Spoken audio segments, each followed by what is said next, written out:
नमस्कार प्रिय विद्यार्थियों। आज के वीडियो के माध्यम से हम लोग चर्चा करेंगे हिंदी साहित्य के बारे में।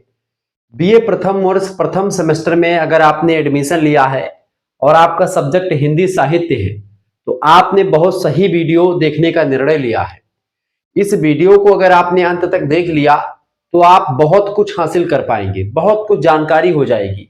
आपका कॉन्फिडेंस लेवल अभी 0 पर है, वो उठ करके आपका 10 से 20 तक पहुंच जाएगा, यानी कि अपर लेवल तक पहुंच जाएगा।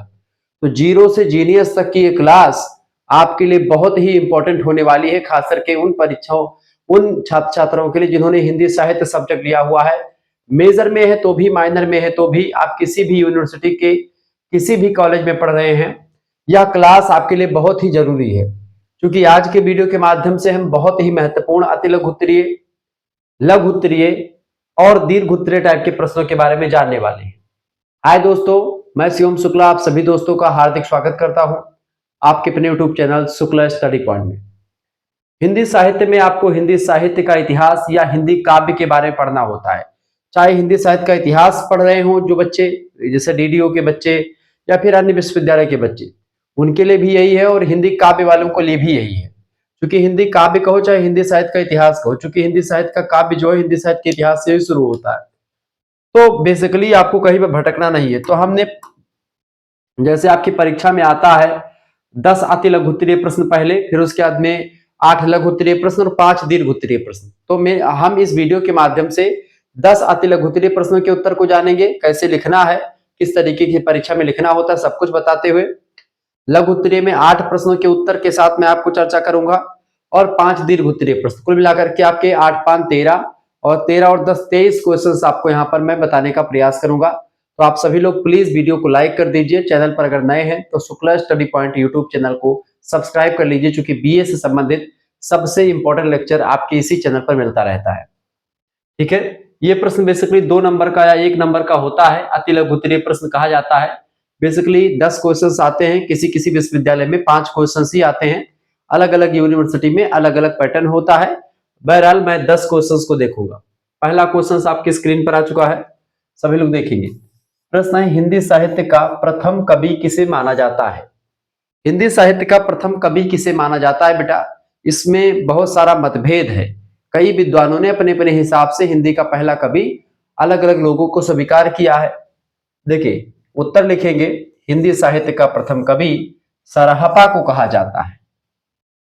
सर्वसम्मति से अगर देखें तो इन्हें सरहपाद भी कहा जाता है। सरहपा को सरहपाद भी कहा जाता है, यानी सरहपाद भी इनका नाम है। इनका समय 8वीं शताब्दी यानी कि लगभग 769 ईस्वी के आसपास माना जाता है। इन्होंने दोहा कोश नाम की रचना लिखी है। ये बेसिकली उत्तर इतना ही लिखना होता है इस टाइप के प्रश्नों का। लघु उत्तरीय प्रश्नों में इतना उत्तर लिख देंगे, आपका काम हो जाएगा। दैट मीन्स 50 शब्द आपके लगभग में हो जाते हैं। आप गिन लें, 1 2 3 4 5 6 7 8 9 10 11 12 13 14 15 16 17 18 19 20 21 22 23 24 25 26 27 28 29 30 31 प्रश्न हो गया। तो 50 शब्दों से अधिक ना हो देखा जाता है, लिखा रहता है। तो 50 शब्दों के अंदर में है और आपका पूरा प्रश्नों का उत्तर दे रहा है, यानी कि प्रश्नों का उत्तर पूरा का पूरा मिलना चाहिए। प्रश्न क्या पूछ रहा है कि प्रथम कवि किसे कहा जाता है। इसी चीज को आप एक लाइन में भी लिख सकते थे कि हिंदी साहित्य का प्रथम कवि सरहपा को माना जाता है, बस तब भी उत्तर सही होता। लेकिन आपने इतना लिखा कि सरहपाद कहा जाता है, इनका समय 8वीं शताब्दी यानी 769 ईस्वी के आसपास माना जाता है। इनकी रचना का नाम दोहा कोश है। तो ये एक जबरदस्त हो गया, एक बढ़िया एग्जामिनर इससे प्रभावित होगा और आपको अच्छा नंबर मिलेगा। ठीक है, दूसरा क्वेश्चन देखिए। दूसरा प्रश्न आपसे परीक्षा में पूछा जा सकता है। दूसरा प्रश्न क्या पूछा जा सकता है, देखिए आदिकाल का नामकरण वीर गाथा काल किसने किया था? देखिए आदिकाल किसने कहा? आदिकाल को आदिकाल कहा था आचार्य हजारी प्रसाद द्विवेदी ने। सबसे पहले आचार्य रामचंद्र शुक्ल ने आदिकाल कहा, लेकिन हजारी प्रसाद द्विवेदी ने उस पर मोहर लगा दी कि हाँ आदिकाल आदिकाल ही है। आचार्य रामचंद्र शुक्ल ने आदिकाल को वीर गाथा काल कहा, चूंकि वीरता पूर्वक रचनाएं बहुत ज्यादा मिली इनको, जैसे बीसल देव रासो, परमाल रासो, ठीक है, पृथ्वीराज रासो, ठीक है, ऐसे खुमान रासो, ऐसे तमाम प्रकार की रचनाएं मिली जिनमें युद्धों का सजीव चित्रण और युद्धों का जबरदस्त वर्णन किया गया। उन्हीं आधार पर इसको वीर गाथा काल कहा गया। लिखेंगे आदिकाल का नामकरण वीर गाथा काल हिंदी साहित्य के प्रसिद्ध इतिहासकार आचार्य रामचंद्र शुक्ल ने किया। ठीक है, उन्होंने यह नाम इस काल का इस काल की प्रमुख साहित्यिक प्रवृत्ति खास करके वीर रस से पूर्ण साहित्य यहाँ पर लिखे जा रहे थे, उसी से प्रभावित होकर के इन्होंने जो है इस काल को वीर गाथा काल कहा, चूंकि यहाँ पर वीरता पूर्वक रचनाएं या वीर रस से परिपूर्ण रचनाओं का सृजन अधिक मात्रा में हुआ। ठीक है, तो इस प्रश्न का उत्तर हो गया। तीसरा क्वेश्चन आप देखेंगे, तीसरा क्वेश्चन आपके स्क्रीन पर आ चुका है। प्रश्न है भक्ति काल की समय सीमा क्या है, बताएं। भक्ति काल की समय सीमा बताएं। भक्ति काल की बात की जाए तो भक्ति काल को पूरब मध्यकाल के नाम से भी जाना जाता है। भक्ति काल में आप देखते हैं कि चार शाखाएं भक्ति काल में, बेसिकली दो शाखाएं हैं। एक जो है आपकी निर्गुण शाखा है, ठीक है, निर्गुण शाखा है, और एक सगुण शाखा है भक्ति काल में। ठीक है, निर्गुण शाखा में दो शाखाएं आपको देखने को मिलेंगी। पहली है आपकी निर्गुण मतलब कि ये ज्ञानाश्रयी शाखा। ठीक है, ज्ञानाश्रयी शाखा जिसके प्रवर्तक आपके कबीरदास हैं। ठीक है, ज्ञानाश्रयी शाखा यानी कबीरदास वाली शाखा, जहां कबीरदास मालुकदास ये सब रहे हैं। दूसरी शाखा है प्रेमाश्रयी शाखा। प्रेमाश्रयी शाखा की अगर बात की तो इसमें आज जैसे जायसी हो गए, ठीक है, मलिक मोहम्मद जायसी, शेख निसार, कुतुबन मंझन, ठीक है, ये सब लोग हो गए। दूसरी जो शाखा हिंदी साहित्य में भक्ति काल में पहली है वो उसमें कृष्ण भक्ति शाखा। कृष्ण भक्ति शाखा की अगर बात की जाए तो कृष्ण भक्ति शाखा में आप देखते हैं सूरदास जी और अष्टछाप के कवि जितने भी रहे हैं वो सब। ठीक है, सूरदास या अष्टछाप के कवि। अष्टछाप की स्थापना किसने करी थी? विट्ठल नाथ ने करी थी। 8 कवियों का संग्रह किया था वही है। और अगली है आपकी राम भक्ति शाखा। ठीक है, राम भक्ति शाखा में जैसे तुलसीदास जी, गोस्वामी बाबा हो गए, तुलसीदास जी, तुलसीदास, ये सब अवधि भाषा में। राम भक्ति शाखा अधिकतर अवधि भाषा में आपको मिलेगी। ठीक है, अवधि में, और ये ब्रज भाषा में आपको मिलेगा। ठीक है, ब्रज भाषा में। प्रेमाश्रयी भी अवधि में अधिकतर मिलेगी आपको। ठीक है, लेकिन प्रेमाश्रयी जो होती है अवधि ब्रज सब मिक्सचर यानी कि सधुक्कड़ी भाषा, पंचमेल खिचड़ी भाषा का प्रयोग ये लोग किया करते थे। इस तरीके से भक्ति काल एक हिंदी साहित्य का स्वर्ण काल भी कहा जाता है, क्योंकि इसमें कबीर, मलिक मोहम्मद जायसी, गोस्वामी बाबा तुलसीदास और महाकवि सूरदास ये सब लोग शामिल थे। तो कहीं ना कहीं पे हिंदी साहित्य में आप देखते हैं भक्ति काल एक जो है स्वर्णकाल कहा जाता है। इसके पीछे की ये चीजें हैं। अब यहाँ पर पूछा क्या गया, प्रश्न पूछा गया था कि भक्ति काल की समय सीमा बताएं, यानी कब से कब तक माना जाता है। तो आचार्य रामचंद्र शुक्ल के अनुसार देखें, जो कि आचार्य रामचंद्र शुक्ल का जो इतिहास है हिंदी साहित्य का, वो सबसे प्रामाणिक दस्तावेज माना जाता है खास करके हिंदी साहित्य के लिए। तो आचार्य रामचंद्र शुक्ल के अनुसार भक्ति काल की समय सीमा जो रही बेटा, संवत 1375 से लेकर के संवत 1700 ईस्वी तक रही है। संवत को अगर हम सन में बदलना चाहें तो 57 घटा देंगे तो संवत से सन निकल आएगा। जैसे कि 1300 संवत मतलब होता है लगभग 1318 ईस्वी। आप 1375 में से 57 आप घटा दीजिए। जैसे आप 57 घटाएंगे, आप घटाइए, यहाँ से उधार लिए हैं 15, 15 7 गए 8। ठीक है, यहाँ बच्चे आपके 6 माह से 5 गए 1, 18। ठीक है, और यहाँ पर 13 आपका बच गया, 1318 यहाँ पर ईस्वी बन जाएगा। अगर ईस्वी सन से आपको संवत में निकालना है तो आप 57 जोड़ देंगे, लेकिन संवत से आपको ईस्वी में आना है तो संवत में से आप जो है घटा देंगे 57, तो आपका सन निकल आएगा। तो 1318 ईस्वी से लेकर के 1643 ईस्वी तक का जो समय काल है हिंदी साहित्य में, उसको भक्ति काल के नाम से जाना जाता है आचार्य रामचंद्र शुक्ल जी के अनुसार। ठीक है, यह काल हिंदी साहित्य का स्वर्ण युग भी कहा जाता है, क्योंकि इसमें सूर्य सूर्य तुलसी शशि उड्डुगन केशवदास अब के कवि खद्योतसम जहां तहां करत प्रकाश।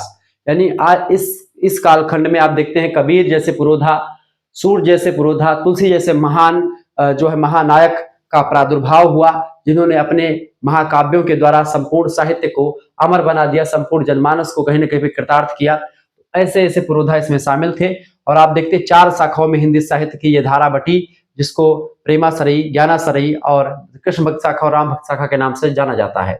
चले, तो मैं थोड़ा सा अपने हिसाब से और बता दे रहा हूं, ताकि अगर आपका आते लघु उत्तरी में और भी कुछ क्वेश्चन पूछा जाए, लघु उत्तरी में पूछा जाए, तो आप आसानी से कर पाए।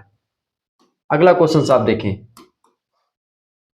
प्रश्न है सूरसागर किसकी रचना है? सूरसागर जो है हिंदी साहित्य के वात्सल रस के सम्राट कहे जाने वाले सूरदास जी की रचना है, जो कि जन्मांध थे, जो अष्टछाप के प्रथम जो है प्रमुख कवि हैं, और जिनके गुरु जी का नाम है वल्लभाचार्य, जिन्होंने अष्टछाप में सब जो है प्रवीणता दिखाई।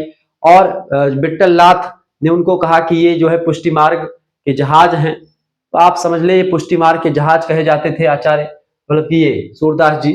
तो सूरसागर, साहित्य लहरी, सूरसारावली, ये 3 रचनाएं प्रामाणिक रचनाएं हैं किसकी? सूरदास जी की। कृष्ण भक्त शाखा के प्रमुख कवि के रूप में जो है जाने जाते हैं। महाकवि सूरदास की रचना है सूरसागर। यह कृष्ण भक्ति शाखा का प्रमुख ग्रंथ है। इसकी रचना ब्रज भाषा में की गई है और इसमें 1.25 लाख पद होने का उल्लेख भी मिलता है, यानी 1.25 लाख पद इसमें है। वर्तमान में आप देखेंगे लगभग में 10 से 12,000 पद ही मिलते हैं, लेकिन 1.25 लाख पद कहा जाता है इसमें। सूरसागर में इन्होंने जो है लिखे थे, लेकिन उतने जो है प्रतियां नहीं मिलती हैं। तो कुल मिलाकर के 10 या 12,000 पद जो है आज उपलब्ध है। यह बात आप ध्यान रखेंगे। तो इस तरीके से आप चीजों को समझ पा रहे हैं। और भी चीजों को समझने से पहले आपको बता दूं कि अगर आपको हमारे पीडीएफ को प्राप्त करने हैं, हमारे कोर्स से ज्वाइन होना है, तो आप जुड़ सकते हैं 9161936062। ये मेरा व्हाट्सएप नंबर है। इसी पर आपको व्हाट्सएप पर एसएमएस कर देना है। क्या एसएमएस कर देना है? अपना नाम एसएमएस कर दीजिएगा, अपने यूनिवर्सिटी का नाम, अपने सब्जेक्ट के नेम और आप किस सेमेस्टर में हो अपने सेमेस्टर का नाम लिख करके भेज दीजिएगा। देखिए फर्स्ट सेमेस्टर की फीस जो है मात्र और मात्र 100 रुपए रखी गई है। 100 रुपए फीस में आपको सभी सब्जेक्ट का नोट्स मिलेगा। ठीक है, जैसे आपका हिंदी है, संस्कृत है, जियोग्राफी है, पॉलिटिकल साइंस है, हिस्ट्री है, यहाँ तक कि को करिकुलर है या माइनर में जो सब्जेक्ट है वो सब। तो मेजर, माइनर, को करिकुलर, इन सभी सब्जेक्ट की तैयारी मात्र और मात्र 100 रुपए फीस में होगी आपकी। कैसे होगी? जैसे ही आप व्हाट्सएप नंबर पर इतना एसएमएस करेंगे, ठीक है, इतना एसएमएस करेंगे, अपना नाम, अपनी यूनिवर्सिटी का नाम, अपने सब्जेक्ट के नेम और आप किस सेमेस्टर में लिख करके भेजेंगे, वैसे ही आपके पास एक क्यूआर कोड यानी स्कैनर भेजा जाएगा। उसी स्कैनर पर आपको मात्र और मात्र 100 रुपए फीस जमा कर देनी है। या फीस आप खुद भी जमा कर सकते हैं या किसी दूसरे से, अपने आसपास कोई चलाता हो तो उससे भी आप फीस जमा करवा सकते हैं। ठीक है, आपने किसी सगे संबंधी से आप फीस जमा करवा सकते हैं। जैसे ही फीस जमा होगी उसके बाद में आपको व्हाट्सएप ग्रुप से जोड़ा जाएगा। वहीं पर आपको लाइव क्लास की लिंक मिलेगी, ठीक है, वीडियो लेक्चर्स मिलेंगे, पीडीएफ नोट्स मिलेंगे, सब कुछ मिलेगा। ये बात ध्यान रखिए, आपकी सिक्योरिटी यानी प्राइवेसी का पूरा ध्यान रखा जाएगा। गर्ल्स बॉयज ग्रुप अलग अलग की व्यवस्था करी गई है, सब कुछ मिलने वाला है। इसमें आपके 3 मेजर सब्जेक्ट या 2 मेजर सब्जेक्ट जो भी हो आपका, एक माइनर, एक को करिकुलर, इन सभी सब्जेक्ट की तैयारी। परीक्षा आपकी चाहे ऑब्जेक्टिव हो यानी एमसीक्यूज बेस्ड हो रही तो उसके लिए पूरी प्रबल व्यवस्था, अगर परीक्षा लिखने वाली आ रही तो उसके लिए पूरी व्यवस्था, सभी टाइप से पूरी व्यवस्था करी जाएगी। आपको मेरे हिसाब से सभी बच्चों को जुड़ना चाहिए। ये जो पीछे आपका पीडीएफ चल रहा है, ऐसे तमाम सारी पीडीएफ आपको व्हाट्सएप ग्रुप में जुड़ते ही आपको मिल जाएंगी, आपके पर्सनली नंबर पर सेंड भी की जाएंगी। आप आसानी से उन पीडीएफ को पढ़ करके परीक्षा से एक दिन पहले जाइएगा, परीक्षा में आप उत्तीर्ण हो जाएंगे। बहुत ही बारीकी के साथ, क्योंकि मैंने बहुत ही सरल भाषा में आपका नोट्स तैयार किया है। ऐसे तमाम मॉडल पेपर तैयार आपकी राह देख रहे हैं। मात्र और मात्र 100 रुपए। आप एक सीरीज खरीदते हो, एक सीरीज आपको कितने रुपए की पड़ती है? 60 रुपए की पड़ती है। और आप 3-4 सब्जेक्ट की सीरीज खरीदोगे, 5 सब्जेक्ट की सीरीज खरीदोगे तो आपकी 6×5 = 300 रुपए खर्च हो जाएंगे। लेकिन अगर आप हमसे जुड़ते हैं तो मात्र 100 रुपए आप में सभी सब्जेक्ट का मिल जाएगा। और जो बच्चे चाहते हैं गुरु जी की अब हम जो है सेकंड सेमेस्टर का भी आप ही से पढ़ना चाहते हैं, तो first semester and second semester, इन दोनों सेमेस्टर का फीस अगर एक साथ जो बच्चा जुड़ेगा, एक साथ देगा तो उसका 200 रुपए नहीं लगेगा। 200 रुपए कम करके अभी के लिए अगर आप जो जुड़ते हैं तो अभी के लिए ऑफर चल रहा है मात्र 150 रुपए में फर्स्ट एंड सेकंड सेमेस्टर दोनों। सेकंड सेमेस्टर पूरा आपका 6 महीने तक फीस आपको नहीं देना पड़ेगा, फिर उसके बाद में पूरा फर्स्ट सेमेस्टर, पूरा सेकंड सेमेस्टर आपका पूरा फाइनल करवा दिया जाएगा मात्र 150 रुपए में। तो जो बच्चे दोनों सेमेस्टर का जुड़ना चाहते हैं, फर्स्ट एंड सेकंड दोनों का एक साथ लेंगे, उनके लिए 50 रुपए की छूट अभी चल रही है। एक विशाल छूट है, तो आपको तुरंत जुड़ना चाहिए। किसी प्रकार का कोई सोच विचार आपको नहीं करना चाहिए, ये बात आप ध्यान रखेंगे। तो आप प्लीज जुड़ने का प्रयास करें। मात्र और मात्र 100 रुपए फीस में सभी सब्जेक्ट का PDF notes, model paper, practice set, पिछले साल के क्वेश्चन पेपर, साल फॉर्म में सब कुछ आपको मिलेंगे, सॉल्व पेपर मिलेगा, सारी जानकारी आपको मिलेगी। यहाँ तक कि आपको पिछले 5 वर्षों के जो आपका को करिकुलर है फूड न्यूट्रिशन हाइजीन, उसका पूरा पेपर साल फॉर्म में मिलेगा। आपके लगभग 500 क्वेश्चन की वो श्रृंखला, जहां से एक भी क्वेश्चन आपका छोड़ करके नहीं जाने वाला है। क्योंकि को करिकुलर में बैक लगता है, उसके लिए प्रबल व्यवस्था मैंने कर दी है। तो प्लीज जुड़ने का प्रयास करें। कहीं और से कुछ पढ़ने की जरूरत नहीं पड़ेगी, किताब सीरीज कुछ आपको खरीदने की कोई जरूरत नहीं पड़ेगी। आप राम मनोहर लोहिया में पढ़ रहे हैं, वीर बहादुर सिंह पूर्वांचल में पढ़ रहे हैं, ठीक है, किसी विश्वविद्यालय से कनेक्टेड कॉलेज में पढ़ रहे हैं, या आप महात्मा गांधी काशी विद्यापीठ से हैं, डीडीयू से हैं, सिद्धार्थ यूनिवर्सिटी से हैं, मां पाटेश्वरी बल्लामपुर विश्वविद्यालय से कनेक्टेड कॉलेज से हैं, या फिर आप जैसे चौधरी चरण मेरठ विश्वविद्यालय, मासा कुंभरी सहारनपुर, राजा महेंद्र प्रताप सिंह स्टेट यूनिवर्सिटी, एमजेपीआईटी बरेली रोहिलखंड विश्वविद्यालय, ठीक है, मां पाटेश्वरी बल्लामपुर हो ही गया आपका। इसके अलावा आपका कानपुर विश्वविद्यालय छत्रपति साहू जी महाराज, ठीक है, प्रोफेसर रज्जू भैया स्टेट यूनिवर्सिटी लखनऊ विश्वविद्यालय। इसके अलावा आपका मासा मतलब कि महाराजा सुहेलदेव आजमगढ़ विश्वविद्यालय, इसके अलावा आपका और क्या है, बुंदेलखंड यूनिवर्सिटी झांसी, डॉक्टर भीमराव अम्बेडकर आगरा विश्वविद्यालय, इन सभी की तैयारी आपकी हो जाएगी। पेपर की डेट आ चुकी है, 15-16 नवंबर से अधिकतर विश्वविद्यालय के पेपर लगे हुए हैं, तो उन सभी के लिए लेक्चर बहुत ही महत्वपूर्ण होगी और पीडीएफ नोट्स बहुत ही महत्वपूर्ण होगी। तो परीक्षा के कम समय में बेहतर तैयारी के लिए आप पीडीएफ नोट्स वाला ग्रुप ज्वाइन कर सकते हैं। चलिए आगे बढ़ते हैं। अगला प्रश्न आपके स्क्रीन पर आ चुका है भैया, चलिए देखें। प्रश्न है आपका, रीतिकाल को श्रृंगार काल के नाम से क्यों दिया गया है, क्यों कहा जाता है? श्रृंगार काल में एक पुष्प मैंने बना के रखा गुलाब का यहाँ पर, ठीक है। क्योंकि श्रृंगार काल आप देखते हैं इसलिए कहा जाता है क्योंकि यहाँ पर श्रृंगार रस प्रधान रचनाएं खूब लिखी गई, स्त्रियों के नक्सिक वर्णन खूब किए गए, स्त्रियों का बखान के रूप और लावण्य का बखान खूब किया गया, उनके मांसल शरीर का वर्णन किया गया, ठीक है। इसीलिए यहाँ पर आपको ये चीजें दिखाई पड़ती है। रीतिकाल को श्रृंगार काल नाम आचार्य विश्वनाथ प्रसाद मिश्रा जी ने दिया था। उन्होंने यह नाम इस काल के साहित्य में श्रृंगार रस की व्यापकता और प्रमुखता के आधार पर दिया, क्योंकि यहाँ रीत निरूपण की अपेक्षा श्रृंगार चित्रण अधिक आपको दिखाई पड़ता है, ठीक है। रीतिकाल के स्थान पर इन्होंने कहा कि श्रृंगार काल है, क्योंकि यहाँ पर श्रृंगार रस का वर्णन कहीं अधिक मात्रा में है बजाय रीति के, ठीक है, इसलिए उन्होंने कहा। अगला क्वेश्चन आपकी स्क्रीन पर आ चुका है, 6ठा नंबर प्रश्न आ चुका है भैया। प्रश्न है, रामचरितमानस, श्री रामचरितमानस किस भाषा में लिखा गया है? तो श्री रामचरितमानस सबसे पहले जान लीजिए कि ये गोस्वामी बाबा तुलसीदास जी की रचना है, ठीक है।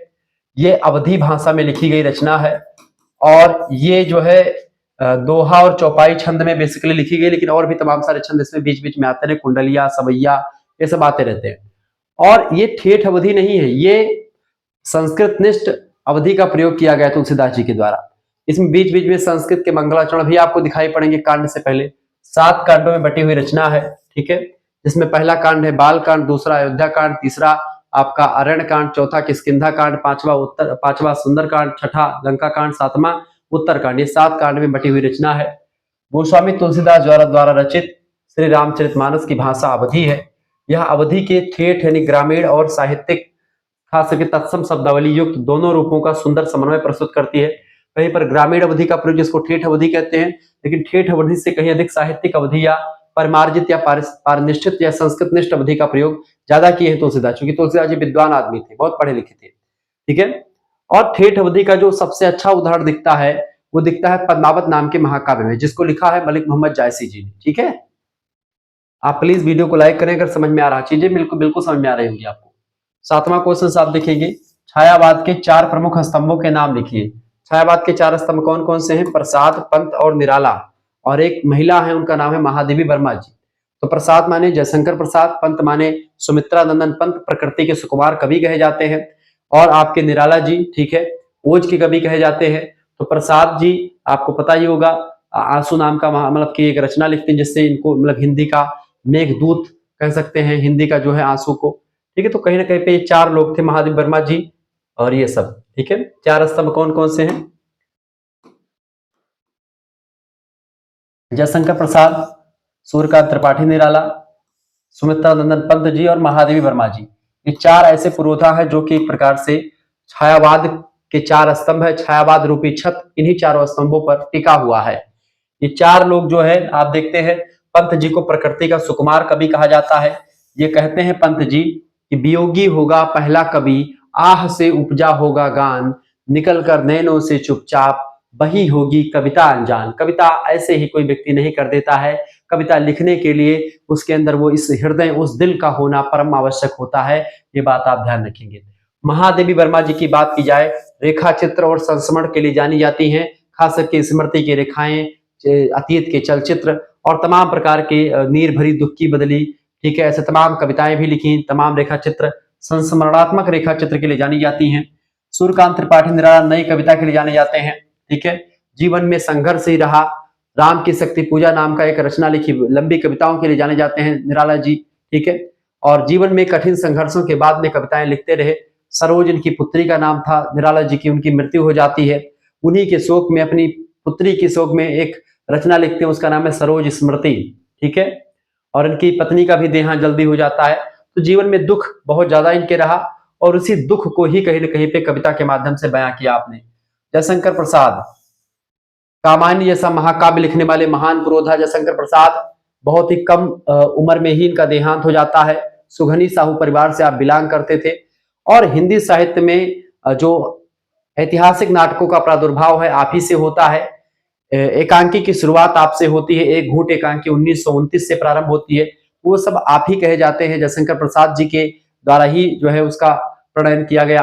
तो कहीं न कहीं पे आप देखते हैं कि जयशंकर प्रसाद ना केवल गद्य के लिए बल्कि काव्य और गद्य दोनों के प्रवीण योद्धा, प्रवीण एक प्रकार से कुशल नेतृत्व करता रहे छायावाद के।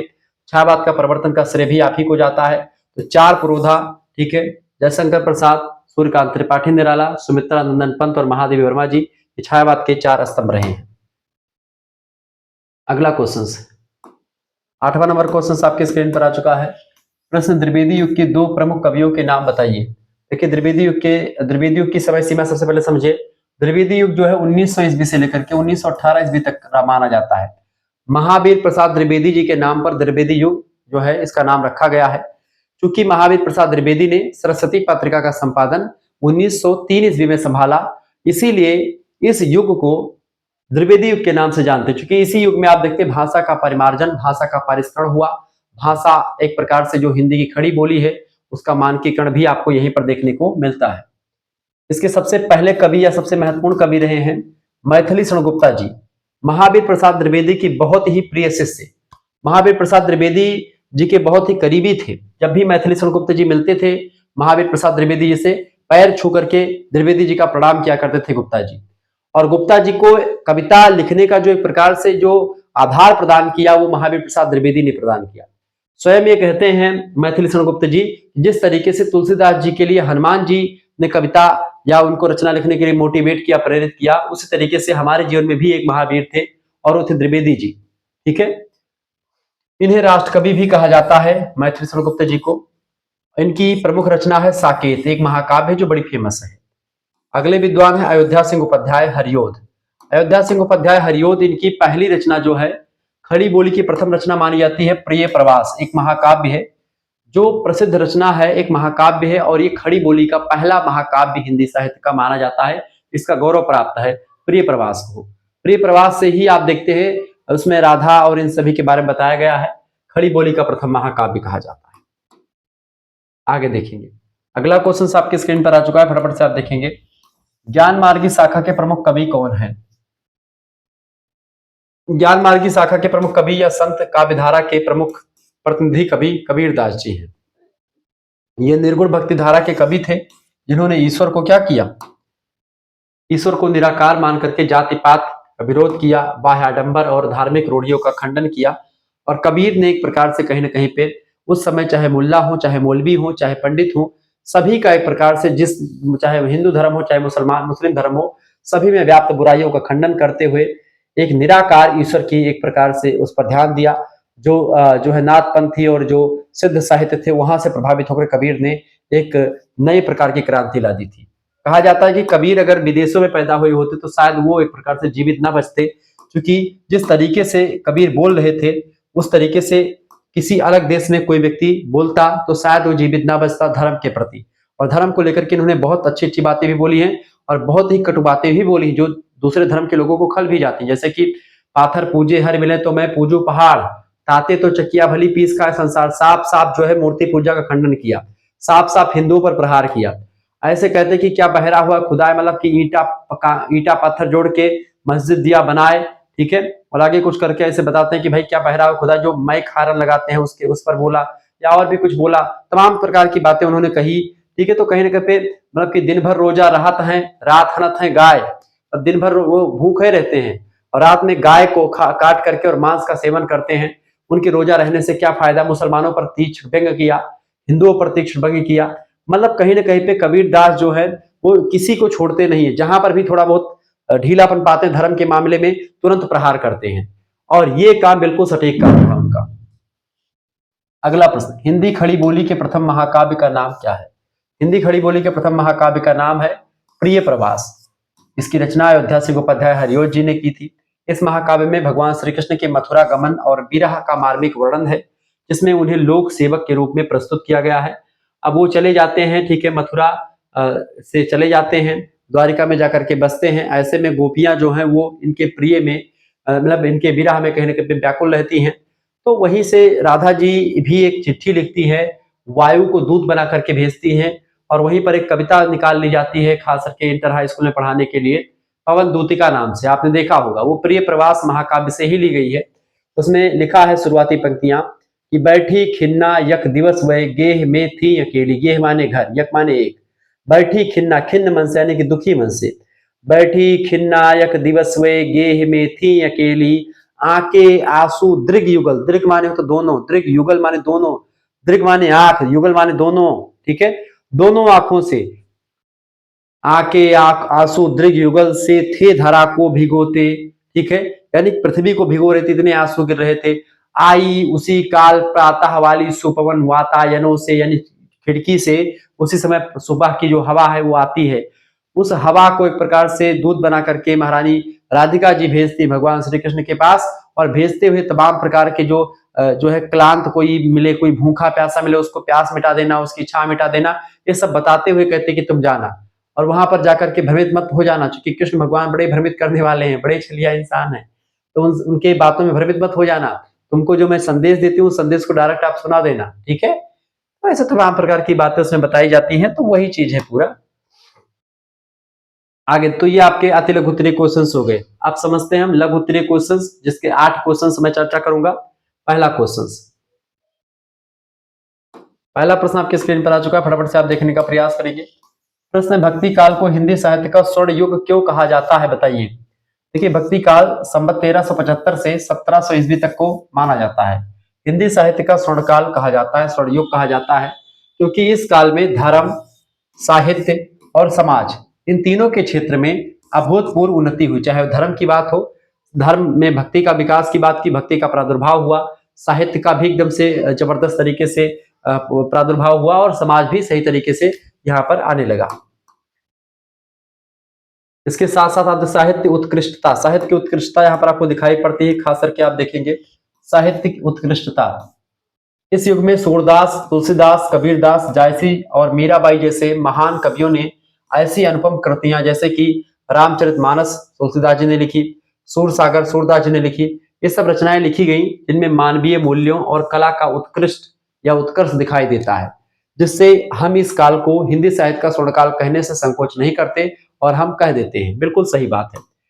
दूसरी बात यह है कि इसको हम हिंदी साहित्य का स्वर्णकाल क्यों कहते हैं, स्वर्णयुग क्यों कहते हैं, उसका कारण यह है सामाजिक समरसता। भक्ति आंदोलन ने जाति पात का विरोध किया, ऊंच नीच का खंडन किया और धार्मिक आडंबरों का भी विरोध किया। हिंदू मुस्लिम एकता और सामाजिक समन्वय का मार्ग भी प्रशस्त किया भक्ति आंदोलन ने। और इस तरीके से आप देखते हैं, एक तरफ सूफी आंदोलन, दूसरी तरफ भक्ति आंदोलन, ये सब आंदोलन चलते रहे और समाज को एक नई दिशा मिलती रही। ये जो है हिंदी साहित्य के भक्ति काल की ही एक प्रकार से विशेषता रही।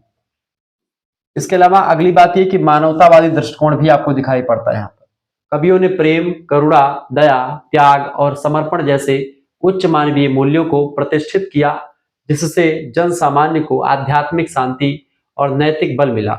इस तरीके से आप देखते हैं कि हिंदी साहित्य में जो भक्ति काल है उसमें महान पुरोधा तो रहे ही, साथ ही साथ वहां पर न केवल सामाजिक, राजनीतिक, बल्कि हर एक दृष्टिकोण से, सामाजिक दृष्टिकोण से ऊंच नीच, बाह्य आडंबर सभी का विरोध हुआ, भक्ति आंदोलन का प्रादुर्भाव हुआ।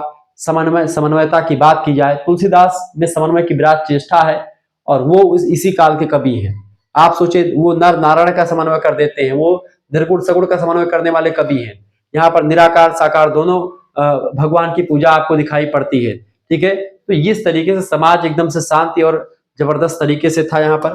तो समाज ही साहित्य का दर्पण है और यहाँ पर साहित्य भी एकदम से अनुपम था। कहा जाता है भक्ति काल में 3 कवियों को लेकर के कि सूर्य सूर्य तुलसी शशि औडुगन के सौदास, अब के कवि खद्योत सम जहां तहां करत प्रकाश। यानी सूर्य सूर्य के समान दैवी प्रमाण नक्षत्र हिंदी साहित्य में। सूर्य सूर्य तुलसी शशि, तुलसी चंद्रमा के समान, तुलसी शशि उड्डुगन के सौदास, उड्डुगन माने तारे, केशोदास तारों के समान है। रामचंद्रिका नाम की रचना लिखते। केशोदास बहुत बड़े विद्वान हिंदी साहित्य के कवि। उनकी रचना को छंदों का अजायब घर कहा जाता है, रामचंद्रिका को खास करके। उनको कठिन काव्य का प्रेत कहा जाता है, इसलिए चूंकि उन्होंने बहुत ज्यादा कठिन शब्दावलियों में लिखा, क्योंकि बहुत बड़े विद्वान आदमी थे। इसीलिए लिखा। आचार्य थे, संस्कृत के बहुत बड़े जानकार थे। उनके इतना विद्वान हिंदी साहित्य में कोई नहीं था जितना विद्वान जो है केशवदास साहब थे। तो केशवदास तारों के समान है। और अब के कवि कैसे बेटा? अब के कवि खद्योत सम, खद्योत माने होते जुगनू हो, जो बरखा के महीना में दप से जलत हैं और दप से बुताए जात हैं। जब झलुआ डायरेक्ट समय रहता सावन भादों के महीना में, तो जुगनू जो जलता है, आप देखते हैं एक कीट होता है जो जलता है, उस कीट को एक प्रकार से उस कीट की भांति है, थोड़ा सा ज्ञान लेकर के आए, दप से जले और दप से बुझ गए। ऐसे कवि हैं आजकल के, ऐसे विद्वानों ने कहा। तो हिंदी साहित्य का ये एक प्रकार से जो काल रहा है वो साहित्य का स्वर्ण काल रहा है, इसमें कोई दो राय नहीं है। ऐसे लिखना आपको। दूसरा प्रश्न, आदिकाल की प्रमुख साहित्यिक प्रवृत्तियां यानी विशेषताएं बताएं। आदिकाल की, देखिए आदिकाल की समय सीमा की बात की जाए तो आदिकाल की समय सीमा 1075 विक्रम संवत की बात मैं कर रहा हूं। संवत 1075 विक्रमी से लेकर के 1375 विक्रमी तक। अगर इसमें से आप घटा दे 57, इनमें 57 घटाएंगे तो कितना बचेगा? कितना बचेगा बेटा? 57 घटा दीजिए, 3 यहां पर बच जाएगा और यहां से 14 में से 5 9, 993 ईस्वी से लेकर के, और यहाँ 57 आप घटा दीजिए, ठीक है, 15 7 11 7 15, और यहाँ 6 में से गए 1318, ठीक है। तो 993 से लेकर के 1318 ईस्वी का समय काल जो रहा है वो आदिकाल का समय काल रहा है, और 1318 के बाद में भक्ति काल की शुरुआत होती है, ये मान करके चले आप। इस समय की जो प्रमुख प्रवृत्तियां रही हैं उनके बारे में हम चर्चा करने का प्रयास करते हैं। आदिकाल को वीरगाथा काल, सिद्ध सामंत काल और चारण काल या तमाम प्रकार के और भी विद्वानों ने अलग अलग नामों से इसको पुकारा है। आइए उसी साहित्य की विशेषताओं को हम समझने का प्रयास करते हैं। देखिए वीर रस की प्रधानता आपको यहां पर दिखेगी। इस काल के चारण कवियों ने अपने आश्रयदाता राजाओं की जहां जिनके यहाँ पर रहते थे, क्योंकि यहाँ पर आप देखते हैं अधिकतर कवि जो रहे हैं, जो लेखक रहे हैं आदिकाल के, वो किसी न किसी राजा के यहाँ पर रहते रहे, ठीक है। तो ये जब किसी न किसी राजा के यहाँ पर रहते थे तो उन जिनके यहाँ पर रहते थे उनका बखान तो करना स्वाभाविक सी बात है कि करेंगे। तो इसीलिए आप देखते हैं राजा महाराजाओं की प्रशंसा किया करते थे, और अतिशयोक्तिपूर्ण प्रशंसा, अतिशयोक्ति माने कि बढ़ा चढ़ा करके खूब प्रशंसा किया करते थे।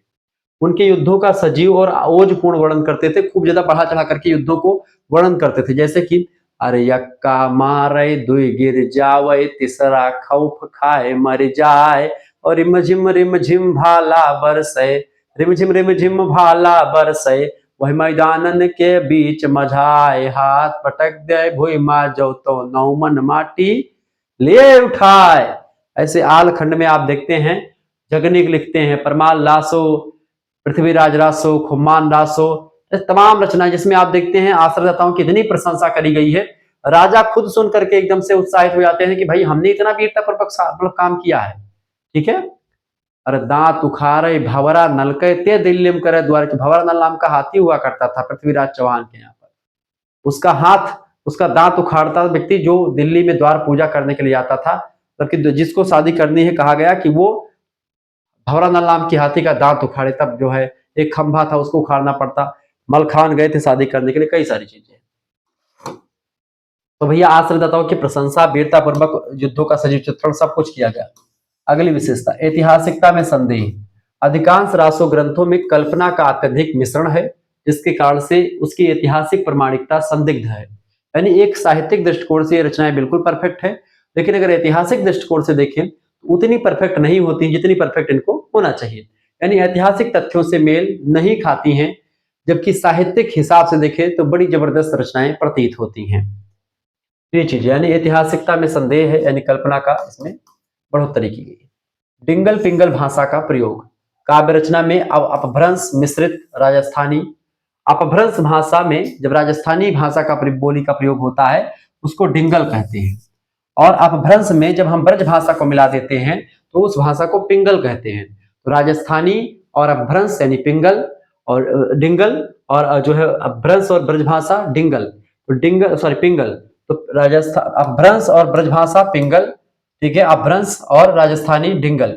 इन दोनों भाषाओं का प्रयोग खूब अधिक मात्रा में हुआ है, यहाँ पर हिंदी का प्रयोग नहीं बल्कि डिंगल पिंगल भाषाओं का प्रयोग हुआ। वैसे अपभ्रंश से ही हिंदी का प्रादुर्भाव हुआ, हिंदी का निर्माण हुआ, हिंदी की बोलियां बनी हैं, लेकिन फिर भी आप देखते हैं यहाँ पर पूर्ण हिंदी का प्रयोग नहीं हो रहा था। अगली विशेषता आप देखेंगे, युद्धों का सजीव चित्रण। कवि स्वयं राजाओं के साथ युद्ध के क्षेत्र में जाते थे और युद्धों को देखते थे अपनी आंखों से, और युद्धों का आंखों देखा हाल जो होता था उसको जो है लिखते थे, जिससे चित्रण में सजीवता आ जाती थी। जो भी लिखते थे उसको लगता था कि हाँ युद्ध हो रहा है। एक प्रतिबिंबात्मक चीजें आपको दिखाई पड़ती हैं, जैसे कुछ लिख रहे हैं तो पढ़ते समय पाठक को लगेगा कि हाँ युद्ध हो रहा है, एक बिंब छपेगा। बिंबात्मकता भी आपको दिखाई पड़ेगी। अतिशयोक्तिपूर्ण युद्धों का अतिशयोक्तिपूर्ण वर्णन, युद्धों का सजीव चित्रण, वीर रस पूर्ण साहित्य, ये सब लिखे। रासो ग्रंथों की प्रधानता, ये सब इसकी विशेषताएं रही हैं। ठीक है, आगे बढ़ते हैं। तीसरा प्रश्न, संत काव्यधारा यानी ज्ञान मार्गी शाखा की मुख्य विशेषताएं क्या है, बताएं। संत काव्यधारा तुलसीदास बाबा कबीरदास जी वाली। उत्तर लिखेंगे, संत काव्यधारा के प्रमुख कवि कबीरदास हैं। इनकी मुख्य विशेषताएं निम्नलिखित हैं। पहली है निर्गुण ब्रह्म की उपासना। देखिए, संतों ने ईश्वर को निराकार माना, अजन्मा माना और घट घटवासी माना कि ये हमेशा सभी में विद्यमान है और ये निराकार, इनका कोई आकार नहीं है। अच्छा, गोस्वामी तुलसीदास जी को लोग बोलते हैं कि भाई साकार के बड़े अच्छे भगवान राम की बात करते हैं, लेकिन तुलसीदास न केवल साकार के बल्कि निराकार के भी कवि हैं। तुलसीदास साकार और निराकार दोनों को मर्ज कर देते हैं, एक ऐसे महान विद्वान। तुलसीदास कहते हैं कि बिनु पग चलाई सुनाए बिनु काना, बिनु पग चलाई। भगवान के बारे में कहते हैं कि भगवान कैसे हैं, बिना पैरों के चलते हैं, बिनु पग चले सुने बिनु काना। ठीक है, बिना कान के सुनने वाले हैं। आगे कहते हैं तुलसीदास जी कि आनन रहित सकल रस भोगी और बिनवानी बकता बड़ जोगी। यानी कि आनन, आनन माने होता है मुंह, आनन रहित सकल रस भोगी, उनके पास मुंह नहीं है प्रभु के पास, फिर भी वो सकल संसार के रसों का पान करने वाले हैं। 36 प्रकार के 56 प्रकार के व्यंजन को ग्रहण करने वाले हैं। आनंद रहित सकल रस भोगी, सकल माने सारे, और बिन वाणी वक्ता बड़ जोगी, बिना जीभ के ही वो तमाम प्रकार के बड़े वक्ता हैं, तमाम भाषाओं को जानते हैं, तमाम विद्वता उनके पास मौजूद है। वो है भगवान। ठीक है, और कहते हैं कि अगुण सगुण नहीं कछु भेदा। चाहे आप निराकार प्रभु की पूजा करें, चाहे आप साकार प्रभु की पूजा करें, बात एक ही है, जाना उसी परमात्मा में विलीन होना है सभी को। ये बात आप ध्यान रखेंगे। माध्यम अलग अलग हो सकते हैं। आपको बाजार जाना है, बाजार जाने के 2 मार्ग 3 मार्ग होंगे, लेकिन आप अंतोगत्वा आपका गंतव्य क्या है, आपका गंतव्य है बाजार पहुंचना। आप चाहे पक्की रोड से जाए, चाहे कच्ची रोड से जाए, चाहे पैदल जाए, चाहे हाथी घोड़े से जाए। तो ठीक है, अजन्मा और घटघटवासी माना तथा मूर्ति पूजा और अवतारवाद का खंडन किया। ठीक है, कबीरदास वगैरह ने अवतारवाद को नहीं माना कि भगवान विष्णु के अवतार वगैरह नहीं है, इसको विरोध करते हैं। मूर्ति पूजा का विरोध करते हैं। जातिपात और बाह्यडंबर का विरोध। कबीर ने समाज में व्याप्त जातिगत भेदभाव, अंधविश्वासों, रूढ़ियों जैसे कि तीर्थाटन करना हुआ, माला फेरना हुआ, रोजा रखना हुआ, इन सभी का कड़ा विरोध किया। ठीक है, चाहे हिंदू हो चाहे मुसलमान हो, जो भी गलत बातें रही उसके बारे में बताया। गुरु का महत्व भी इसमें बताया गया है। संतों ने गुरु को ईश्वर से भी अधिक महत्व दिया, क्योंकि वही अज्ञान का अंधकार दूर करता है, ज्ञान का मार्ग दिखाता है, इसलिए गुरु को यहाँ पर सर्वोपरि स्थान दिया गया। कबीरदास कहते हैं, गुरु ब्रह्म क्या कहते हैं, गुरु गोविंद दो खड़े काके लागू पाओ, बलिहारी गुरु आपने गोविंद दियो बताए। ठीक है, गुरु की महानता यहाँ पर बताई गई है और गुरु को सर्वोपरि रखा गया है। यहाँ पर आप यह ध्यान रखिएगा। अच्छा, कबीर के राम और तुलसी के राम में अंतर है। तुलसी के राम जो हैं वो दशरथ पुत्र राम है, जबकि कबीर के राम जो हैं वो उस परमात्मा के लिए उन्होंने प्रयोग किया जिसके पास कोई रूप नहीं है। ठीक है, उनके कबीर के राम जो हैं वो निराकार राम है, जबकि तुलसी के राम साकार राम है। ठीक है, जो दशरथ पुत्र हैं, जिनके जो है सुंदर आंखें हैं, कमल के समान नेत्र हैं उनके। ठीक है, प्रभु श्री रामचंद्र के। आगे देखिए, रहस्यवाद भी आपको कबीर के यहाँ देखने को मिलता है। आत्मा और परमात्मा के मिलन की अनुभूति का वर्णन जो है ये रहस्यवाद का उद्घाटन करता है। ठीक है, इसके अलावा इनकी भाषा की बात की है तो सधुक्कड़ी भाषा का प्रयोग किया। संतों ने विभिन्न क्षेत्रों की यात्राएं करी, इसलिए उनकी भाषा में कई भाषाओं का मिश्रण आपको देखने को मिलता है। कबीरदास की भाषा को सधुक्कड़ी भाषा इसलिए कहा गया क्योंकि अलग अलग साधुओं के स्वभाव में जाते थे, अलग अलग लोगों के साथ बैठते थे, जो है सत्संग करते थे। तो सत्संग बिन, तुलसीदास भी कहते कि बिन सत्संग विवेक न हुई, बिना सत्संग के विवेक नहीं होता है। तो कबीरदास जो है ये करते सत्संग किया करते थे और उसी सत्संग के दौरान उनको तमाम प्रकार का ज्ञान प्राप्त हुआ और उन्होंने अलग अलग जगहों से जहाँ जो भाषा सुनी देखी उसके आधार पर ही अपनी रचनाएं में जो है चीजों को लिखा। बीजक खास करके इनकी रचना का नाम है। कबीरदास पढ़े लिखे बिल्कुल भी नहीं थे। कहते हैं कि मत्स्य कागज छुयो नहीं, कलम गयो नहीं हाथ, यानी कि इन्होंने कागज को छुआ भी नहीं, कलम को हाथ से पकड़ा भी नहीं, फिर भी बीजक जैसे जो है रचना को लिख डाला, जो कि इनकी वाणियों का संग्रह है। इनके शिष्यों ने उसको संग्रहित किया। बीजक में 3 भाग हैं, साखी शब्द रामायणी, ठीक है, ये बात ध्यान है, उसी में इनके दोहे वगैरह पद वगैरह सब संकलित है। इनकी भाषा में आप देखते तो कबीरदास की भाषा में पंजाबी, राजस्थानी, खड़ी बोली, इन सभी का मिश्रण आपको दिखाई पड़ता है। अगला क्वेश्चन आपके स्क्रीन पर आ चुका, फटाफट से आप देखने का प्रयास करेंगे। रीतिकाल का नामकरण करते हुए उसकी समय सीमा और 3 प्रमुख रीति भेदों का उल्लेख कीजिए। देखिए, समय सीमा की बात की है तो आचार्य रामचंद्र शुक्ल के अनुसार संवत 1700 विक्रमी से लेकर के संवत 1900 तक का जो समय काल है, ये जो है रीतिकाल का समय काल। आप इसमें से घटा दीजिए तो 1700 में से आप इसमें से घटा देंगे, 57 घटा देंगे तो आप कितना बचेगा, 1643, ठीक है। 1643 ईस्वी से लेकर के आप देखेंगे जो है, इनमें से घटा दीजिए, 57 घटा दीजिए तो इनमें से 1843 तक, ठीक है। लगभग में 200 वर्षों का जो समय काल रहा है बेटा, वो समय काल रहा है रीतिकाल का। रीतिकाल को 3 भागों में बांटा गया है, ठीक है। देखिए, रीतिकाल आचार्य रामचंद्र शुक्ल ने नाम दिया इसको, श्रृंगार काल आचार्य विश्वनाथ प्रसाद मिश्रा जी ने कहा, और अलंकृत काल इसको मिश्र बंधुओं ने कहा, ठीक है। रीति भेद की अगर बात की है तो इस काल के काव्य को 3 मुख्य भेदों में बांटा गया है। 3 कौन कौन से, एक है रीतिबद्ध काव्य धारा, एक है रीति मुक्त और एक है रीति सिद्ध।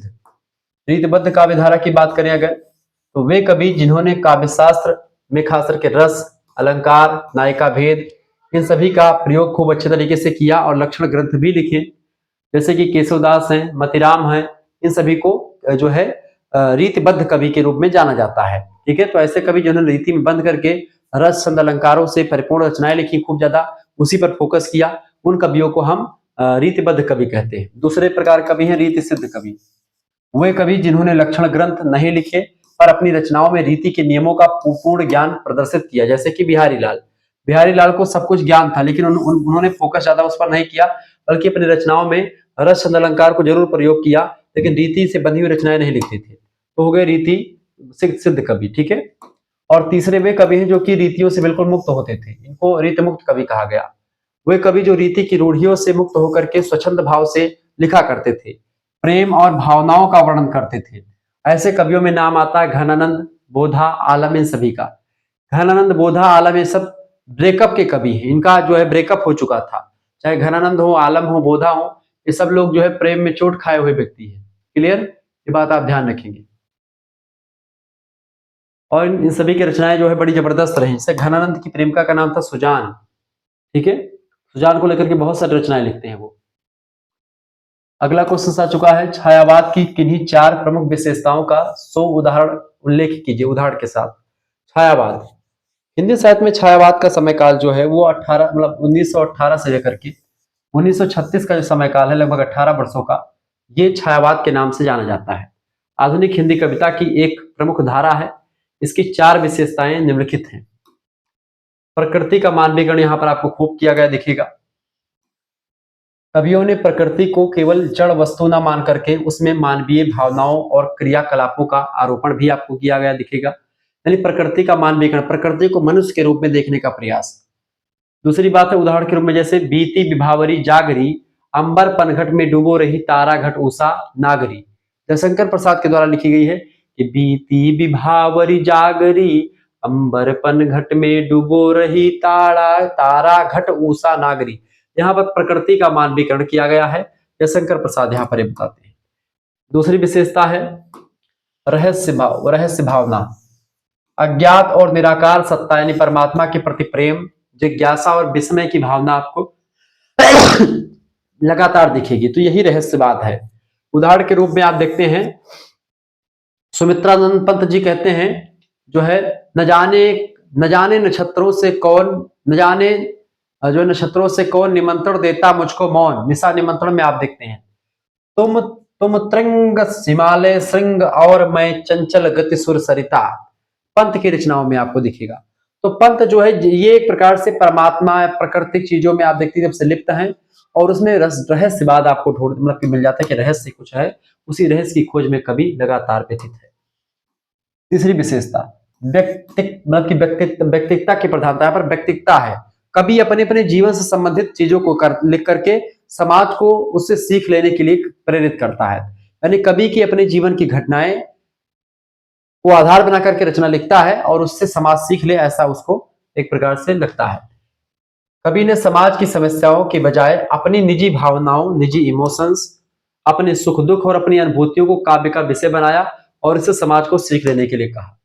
ठीक है, अगली विशेषता है, जैसे चाहे आप जयशंकर प्रसाद को देख लें, वो कहते हैं, जयशंकर प्रसाद क्या कहते हैं, आंसू, आंसू नाम का विरह काव्य लिखते हैं। आंसू में उन्होंने तमाम प्रकार की चीजें बताई। ठीक है, निराला जी आप कहते हैं कि दुख ही जीवन की कथा रही, क्या कहूं जो आज तक नहीं कही। महादेवी जी कहती हैं कि मैं नीर भरी दुख की बदली, क्रंदनों में चिर निस्पंद बसा, नैनों में दीपक से जलते पलकों पर निर्झड़ी मछली। ठीक है, तो ऐसे आप देखते हैं। पंत जी भी कहते हैं कि वियोगी होगा पहला कवि आह से उपजा होगा, गान निकल कर नैनों से चुपचाप, वही होगी कविता अनजान। तो ऐसे आपको तमाम चीजें दिखाई पड़ेगी। ठीक है, प्लीज आप वीडियो को लाइक कर दीजिएगा। इतना जबरदस्त तरीके से हिंदी साहित्य में पढ़ा रहा हूं, आपको मजा आ रहा होगा पढ़ने में। मुझे खुद मजा आ रहा है हिंदी साहित्य पढ़ाते हुए। मैं खुद सोच रहा हूं कि मैं स्टूडेंट होता और मेरे जैसा कोई टीचर मुझे पढ़ा रहा होता तो मैं अपने आप को बहुत धन्य मानता। तो प्लीज चैनल को सब्सक्राइब कर दें और वीडियो को लाइक कर दें और शेयर जरूर कर दें और हमारे साथ जुड़ जाए। सौंदर्य और प्रेम का चित्रण भी आपको दिखेगा।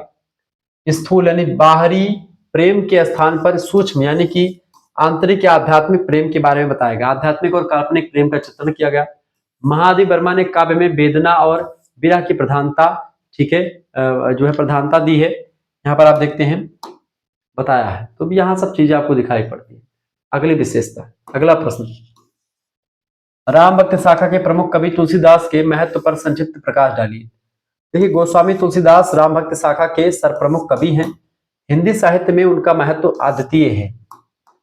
लोकनायक आचार्य हजारी प्रसाद द्विवेदी ने उन्हें लोकनायक कहा है क्योंकि उन्होंने अपनी रचनाओं के माध्यम से भारतीय समाज में समन्वय, शैव और वैष्णव का समन्वय किया, ज्ञान और भक्ति का समन्वय किया, नर और नारायण का समन्वय किया, निर्गुण और सगुण का समन्वय किया। आप देखते हैं तुलसीदास एक ऐसे कवि हैं जिन्होंने एक प्रकार से समन्वय की विराट चेष्टा जिसमें आपको देखने को मिलती है। ठीक है, और जॉर्ज ग्रियर्सन जो कि विदेशी इतिहासकार है, वो कहता है तुलसीदास जी के बारे में, महात्मा बुद्ध के बाद अगर दुनिया में कोई एक लोक नायक हुआ है भारत में तो वो हुआ है गोस्वामी तुलसीदास जी के बारे में कहा। ठीक है, रामचरितमानस उनकी कालजयी रचना है। कालजयी माने होता है ऐसी रचना। कालजयी रचना का मतलब क्या होता है, एक ऐसी रचना जो कि हर एक कालखंड में, हर समय में प्रासंगिक हो, हर समय में लोग उसको पढ़ें। जब लिखी गई थी तब भी उतनी फेमस थी, आज भी उतनी ही फेमस है, उसमें कोई जो है घटोत्तरी नहीं हुई, आज तो और फेमस है। यहाँ तक कि रामचरितमानस इतनी फेमस है कि मैं बता दूं कि मैं रामचरितमानस हमारे रूम में परमानेंट बनी रहती है और मैं रात में जब सोता हूं तो एक बार प्रणाम करके सोता हूं। ये मेरी श्रद्धा। ये देखिए रामचरितमानस रखी हुई है मेरे रूम में और इसी वजह से मैं अपने कमरे में चप्पल, सैंडल, जूता ये सब जल्दी नहीं लाता हूँ। ठीक है, तो ये मेरे आराध्य हैं और मैं जो है लगातार इनकी जो है भक्ति भावना में लगा, मतलब ये मैं एक साहित्यिक दृष्टिकोण से भी पढ़ता हूँ और आध्यात्मिक दृष्टिकोण से पढ़ता हूँ। ठीक है, जब मैं पढ़ाता हूँ तो उसको आध्यात्मिक दृष्टिकोण से नहीं पढ़ता हूँ, एक साहित्यिक शैली में देखता हूँ। लेकिन ये साहित्यिक शैली में मैं जरूर देखता हूँ, लेकिन मेरा हृदय जो है हमेशा इसको आध्यात्मिक शैली में देखने के लिए मुझे मोटिवेट करता है। ठीक है, यहाँ पर श्री रामचंद्र जी की ये गाथा, ये अमर गाथा 7 कांडों में विभाजित अवधि की एक विराट रचना जो कि हिंदी साहित्य की अमर रचना है। गीता प्रेस गोरखपुर से प्रकाशित एक ऐसी रचना जो कि आपको पढ़नी चाहिए। और ये रचना नहीं बल्कि एक प्रकार से आध्यात्मिकता का सागर है। एक हिंदू धर्म में अगर आप हैं तो हर एक व्यक्ति के घर में आपको ये पुस्तक देखने को मिल जाएगी। तो एक कालजयी रचना है। रामचरितमानस अवधी भाषा में लिखी गई है और भारतीय संस्कृति और जीवन मूल्यों का आधारभूत ग्रंथ है। इसमें उन्होंने आदर्श चरित्र, आदर्श राजा राम, आदर्श पत्नी सीता, आदर्श भाई लक्ष्मण और भरत को प्रस्तुत किया है। एक ऐसी रचना जिसमें भाई भरत है जो त्याग देता है पूरा संपूर्ण राज्य अपने भाई के लिए। एक भाई ऐसा है जो कि अपनी पत्नी का सुख त्याग करके भगवान राम के पीछे पीछे जंगल की ओर सैर करता, 14 वर्ष तक अपनी पत्नी से नहीं मिला। एक पत्नी ऐसी जो कि एक प्रकार से अपने पति को जब वनवास मिलता है पति की सेवा के लिए जंगल में चली जाती है, राजकुमारी है। आजकल व्यक्ति को कह दो कि एसी में जो व्यक्ति बिटिया रहती हो उसको 2 दिन के लिए बोल दो एसी बंद कर दिया जाएगा, नहीं रह पाएगी वो। ठीक है, उर्मिला एक ऐसी आदर्श पत्नी जिसका पति बनवास चला गया है अपने भैया भाभी के लिए, वो लड़ती नहीं है उनसे कि हाँ जो है लड़ रही कि हाँ अपने भैया भाभी के साथ क्यों चले गए, वो उनका सपोर्ट करती है, वो माता पिता की सेवा करती है। इस तरीके का एक प्रकार से रामचरितमानस की रचना दिखाती है। एक भाई भरत है जो कि खड़ाऊ लेकर के भगवान राम के आने की प्रतीक्षा करता है और कहा कि 14 दिन से एक दिन पहले अगर आप नहीं आते हैं, एक दिन भी लेट होता तो मैं जो है अपने प्राणों को दे दूंगा। इस तरीके के भाई, इस तरीके की पत्नी का उदाहरण आपको यहाँ पर देखने को मिलता है।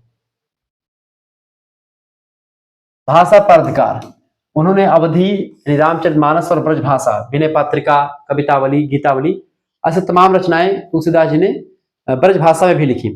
रहीमदास जी और कबीरदास मतलब तुलसीदास जी, रहीमदास जी और तुलसीदास जी बड़े अच्छे मित्र थे। रहीमदास जी ने कहा कि भाई हमारे पर भी कुछ लिख दीजिए, तुलसीदास जी ने कहा हाँ बिल्कुल लिखेंगे, हम तुम्हारी भाषा में भी लिखेंगे। उन्होंने लिखा। रहीमदास जी चूंकि अकबर उस समय शासन कर रहे थे, अकबर के नौरत्नों में से एक थे रहीमदास। अब्दुल रहीम खान खान इनका पूरा नाम था, इनके पिताजी का नाम था बैरम खान, जो कि पानीपत के द्वितीय युद्ध में अकबर का जो है मदद किया, मतलब अकबर को जितवाया था, मतलब कि बैरम खान ने, उन्हीं के पुत्र थे अब्दुल रहीम खान खाना, जो कि अपने टैलेंट के दम पर नवरत्नों में से एक बन चुके थे। और वो उन्होंने कहा कि तुलसीदास जी, अकबर ने कहा कि तुलसीदास जी को भी मेरे दरबार में लाओ, यहीं पर रहे वो भी, ठीक है। तुलसीदास जी ने साफ मना कर दिया। रहीमदास जी ने जब कहा कि भाई चलो वहां पर बादशाह बुला रहे हैं, तुलसीदास जी ने कहा, क्या कहा, एक बड़ा दोहा आता है, मतलब एक बढ़िया दोहा है, एक भरोसो एक बल की एक आस विश्वास, और एक राम घनश्याम हित चातक तुलसीदास। यानी कि मैं किसी बादशाह के आगे झुकूंगा, मनुष्य है वो, उसके आगे मैं झुकूंगा, दैट इज इम्पॉसिबल, संभव नहीं है। एक भरोसो एक बल एक आस विश्वास, एक वही है परमात्मा भगवान श्री राम, उन्हीं के आगे जो है मैं, उनका मैं दास हूं, उनके सिवा मैंने किसी को आज तक जो है अपना वो नहीं माना है, ठीक है, और वही मेरे सब कुछ हैं।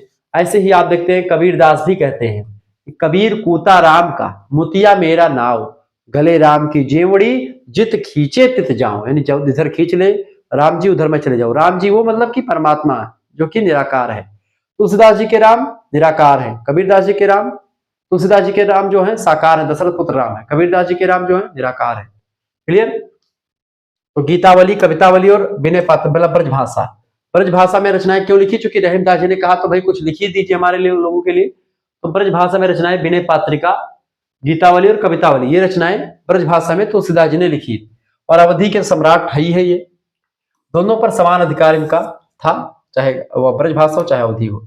भक्ति भावना की बात की जाए तो भक्ति भावना, उनकी भक्ति भावना जो थी वो दास भाव की भक्ति थी, जिसमें सेवक और स्वामी का संबंध प्रमुख था। भगवान राम को अपना स्वामी मानते थे, खुद को सेवक मानते थे, उस तरीके से जो है वो हमेशा भगवत भजन किया करते थे।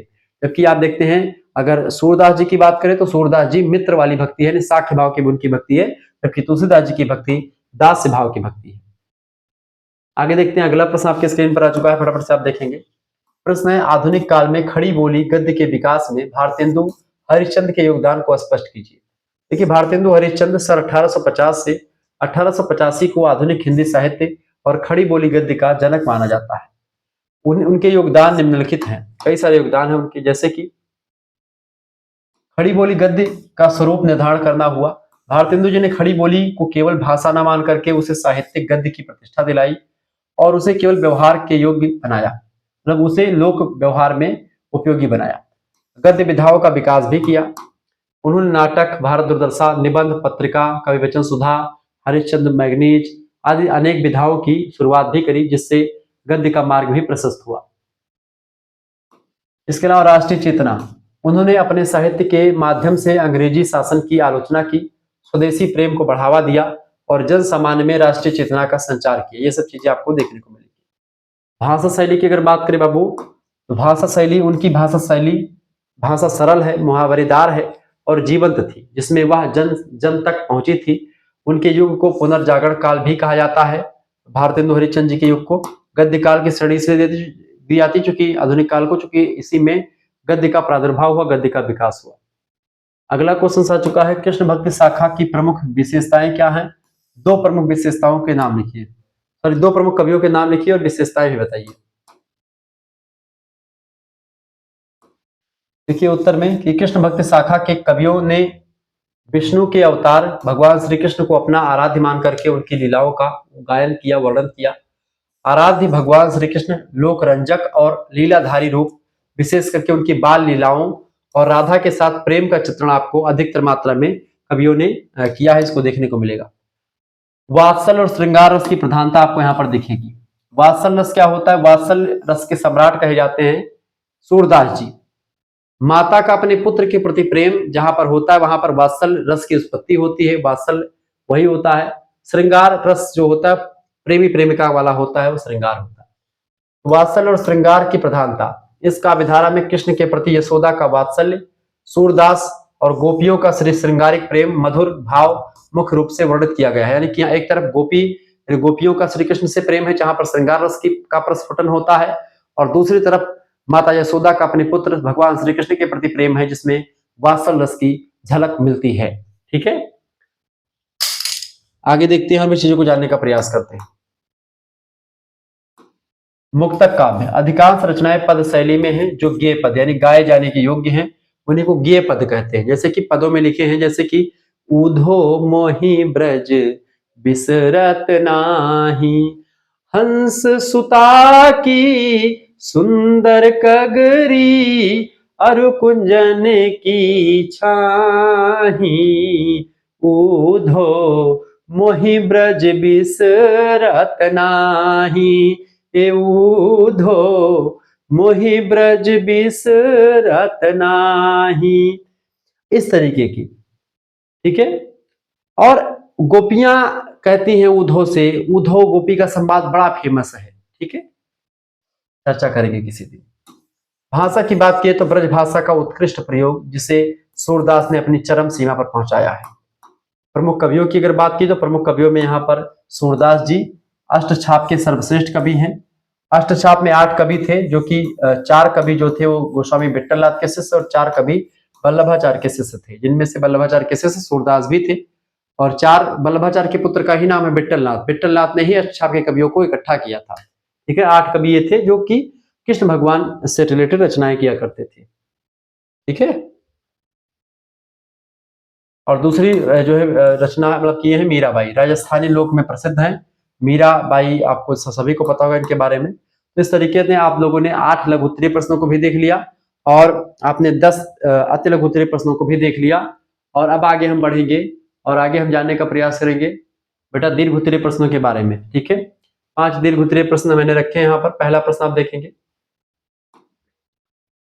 हिंदी साहित्य के इतिहास लेखन की परंपरा पर प्रकाश डालिए और आचार्य रामचंद्र शुक्ल के योगदान का मूल्यांकन कीजिए। देखिए, हिंदी साहित्य का इतिहास लेखन एक सुदीर्घ परंपरा है जिसका उद्देश्य काल क्रमानुसार साहित्य के विकास को समझना होता है। इतिहास लेखन की परंपरा की अगर बात करें तो प्रारंभिक प्रयास में आप देखते हैं सबसे पहले हिंदी साहित्य को लिखने का प्रयास किया था गारसद तासी, जो कि एक फ्रेंच साहित्यकार था, फ्रेंच इतिहासकार था।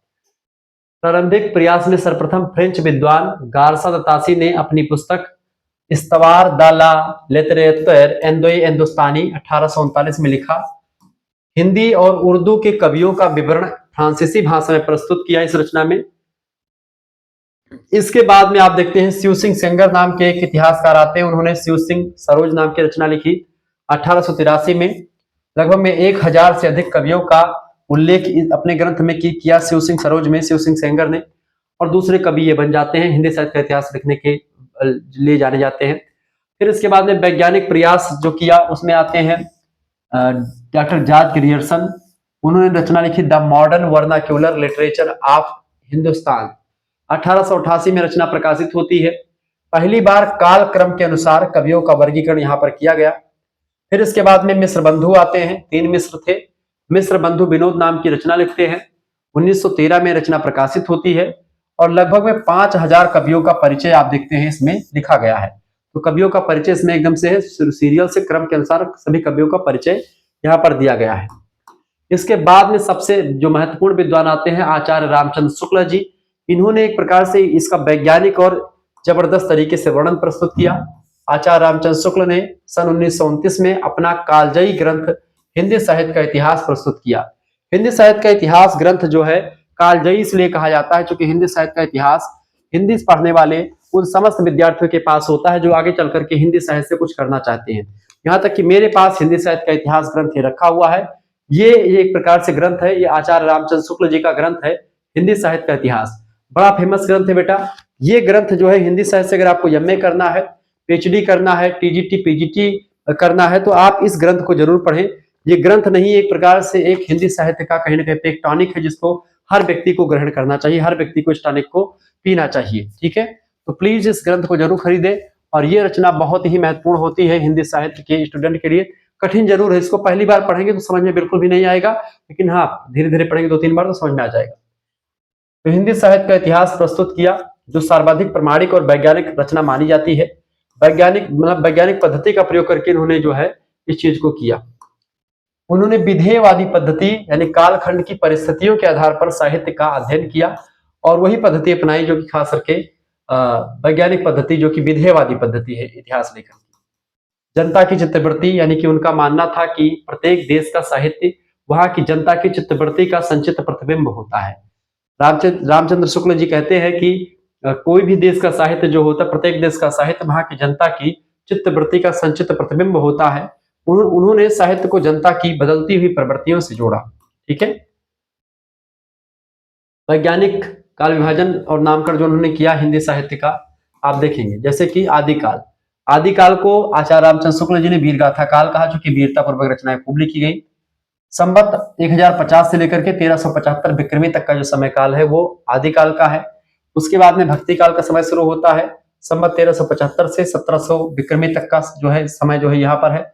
विक्रम संवत की यहाँ पर बात हो रही है। यहाँ से अगर आपको सन में निकालना है तो चूंकि इन्होंने विक्रम संवत में ही बताया था, अगर सन में आपको निकालना है तो आप इसमें से 57 घटा देंगे। इनमें से जैसे 1700 में से 57 घटाएंगे तो आपका आ जाएगा, तो 57 घटा देंगे तो सन में निकल आएगा। ठीक है, रीतिकाल को आपने बताया, श्रृंगार काल कहा रीतिकाल को। ठीक है, और संवत 1700 से लेकर के 1700 मतलब 1900 तक का समय काल रीतिकाल के नाम से जाना जाता है, श्रृंगार काल।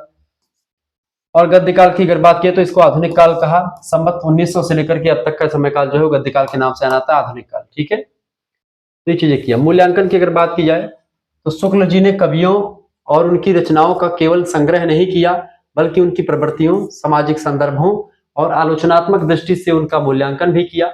यह ग्रंथ आज भी हिंदी साहित्य के अध्ययन का आधार स्तंभ माना जाता है और आज भी प्रामाणिकता के लिए इस ग्रंथ को देखा जाता है। ठीक है, ये बात आप ध्यान रखिएगा।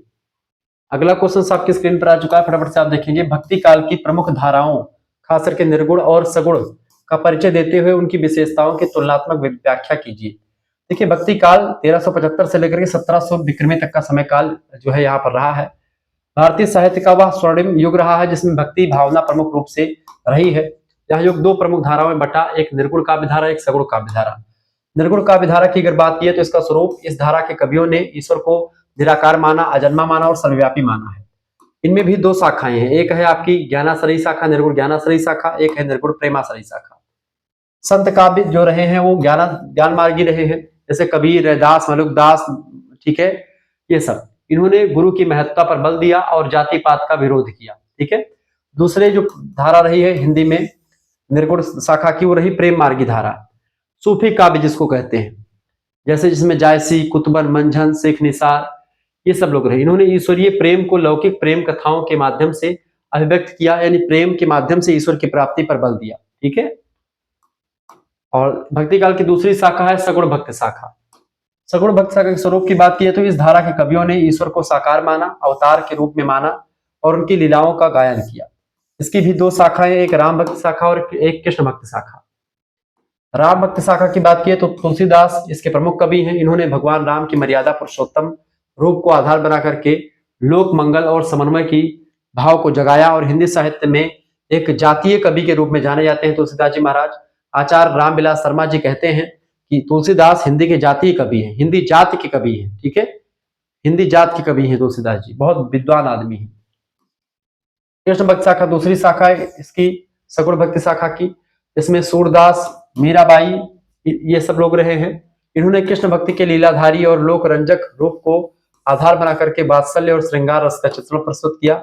इस तरीके से हिंदी साहित्य के ये जो चार कालखंड हैं वो भक्ति काल के ही हैं।